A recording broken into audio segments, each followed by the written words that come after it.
Today we're installing the new MODZ Top Shelf Canopy storage on this Evolution D5.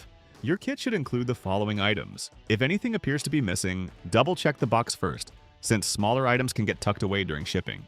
Here are the tools you'll need for the install. Start by using a 13mm wrench and socket to loosen the bolts holding the front struts to the canopy. Next, remove only one of the bolts and hang on to the washer and nut. Replace that bolt with one of the included bolts with a washer attached. Do not tighten the bolt or add the nut yet. You can now install the second bolt using the same process. Repeat the same process on the other side, but do not push those two bolts in all the way. Leave them sticking out slightly like this to make installing the overhead console easier. Now peel off the protective plastic on your overhead console. Next, insert the two storage dividers into the slots on the storage canopy, if you'd like to use them.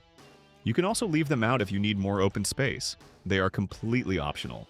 Lift the console into place and hook one set of mounting holes onto the two bolts you left sticking out to hold it in place.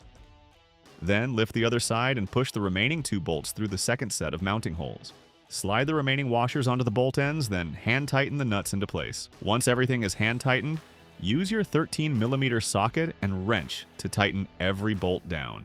Now grab the two 3/4-inch Phillips head screws and a screwdriver. Thread the screws into the plastic studs in the canopy to secure the front of the overhead storage.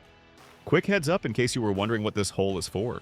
The top shelf storage console gives you the option to add a standard aftermarket rear view mirror to your cart. You're all done. If you have any questions about the install or have any issues with your product, feel free to give us a call. You can find our contact info on ridemodz.com. See you in the next one.